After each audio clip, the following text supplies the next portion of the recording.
Hello and welcome to Listen Up. I'm Alex Coma, and for the last time, he is Joey Troncali. We have a ton to talk about in our Joey Send-Off show, but we're going to get right to the top 5 topics. We're going to start things off with the Hokies. They are Sun Bowl bound to face UCLA for the first time ever. You like the matchup for the Hokies, and what kind of exposure do you think it offers for them? Real quick, seeing as this is my last show, I was wondering, could we finally do the musical Listen Up episode that I've always wanted? In no way. Okay, well... You win some, lose some. I maybe at some point, maybe later. Okay. All right, let's talk about the Hokies matchup. For me, it is a good matchup because anytime you can play a big name, UCLA, in my opinion, is still a big name, and do it in a bowl that, yes, the Sun Bowl's not that flashy, but I do like the time of the Sun Bowl because who's doing anything at New Year's Day or New Year's Eve day at 2:30? You're doing nothing. You're getting ready for the night, but there's plenty of time to get ready. You're ready to go to dinner after the game. I like that time. It's on CBS. With Vern. Exactly. Vern Lundquist. I do like that part of the matchup, and I always think it's good in a bowl when you've had a less than stellar season, maybe, that you're going up against a team that's going to challenge you. Because UCLA, in my opinion, is a better team at this point than Virginia Tech was this last season. And I don't think it's very much fun to go to a bowl when you're supposed to blow out the other opponent, because then when it's close, it looks bad. Whereas here, Rutgers. Whereas here, when you go to the Sun Bowl and you can maybe make it a game, then it looks good. It looks good for the program. It gives you a little bit of confidence, even if you don't end up winning going into the spring.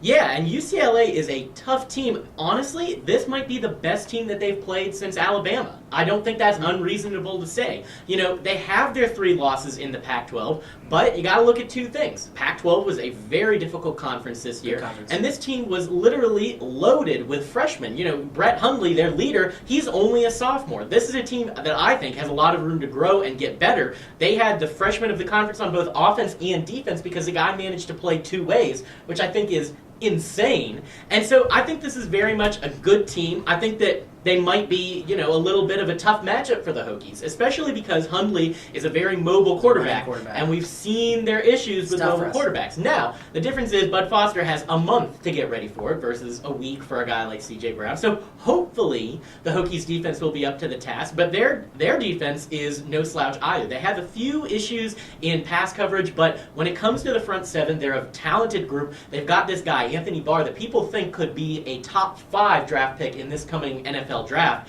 and that's something to take note of. I agree. I like it when it's a challenge for a team going into it, and they're going to be without Trey Edmonds, so they'll sort of be cobbling together an offense that already has had its fair share of issues. So possibly they can attack them through the air if Logan Thomas can manage to get a little bit of the things that he showed against Miami back on track. But I really think that this will be an interesting bowl. I think it'll be fun to watch, and I do see the bowl getting put in a lot of top 5, top 10 lists for best bowls so far. I've seen it by Stuart Mendel on SI. I've seen it a lot of different places simply because Virginia Tech is a name people know. UCLA is very much a name people know that's back on the rise after a couple down years. So I think people will be watching this game. Will they like what they see from our offense? Maybe not, but the good news is that it's going to change. Well, and I think here's one thing I do think you have to see if you're Virginia Tech at this final game of the season, the bowl game, the Sun Bowl, is the offense. How does it progress? Because when you get a month to practice. Now, I know they're not practicing the entirety of this month because coaches go out on recruiting. Yeah, they're going to start on Saturday. Yeah, so but you still have a lot of time to not necessarily implement new things, but to continue to fine-tune. And really, for a team like Virginia Tech, it's an extension of spring practices, and that's so important for an offense that continues to need to grow, which we know is the case. That they build on the season, they build through this bowl game, they work towards the spring because the bowls, they don't mean anything. Right. So it's really a glorified practice. Now, it's something you want to win and you want to do well with, but very clearly Virginia Tech has something to build on, and you want that shooting into the spring so that you can then get everything ramped up. You're going to have a new quarterback, and you're going to have some new skill position guys coming in, some freshmen that are enrolling early.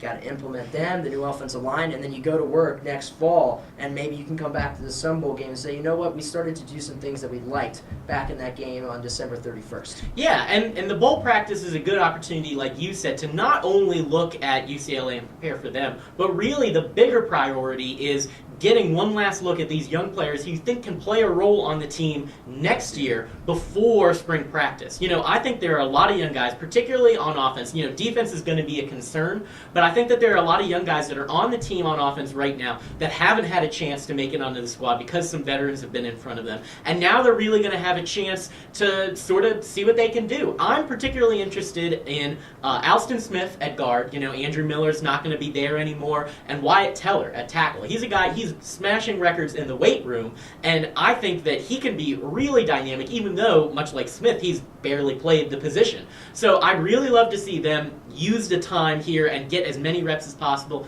And I also think this will be a really valuable time for Mark Leal. A lot of people just sort of gloss over his name when talking about, the new Virginia Tech quarterback controversy that will be stewing in 2014 with Andrew Ford coming in. But the guy's been here for 4 years now. He's going to be a redshirt senior. I think that deserves, taking a look at him in practice when you got the chance, and Brandon Motley as well. He's apparently the anointed dark horse because of his mobility, even though I had truthfully never heard of him before these last few weeks. So I think that this will be a worthwhile time. They'll have some time to prepare for a tough UCLA offense, but more importantly, I think they'll get a chance to start looking at it for 2014. Agreed.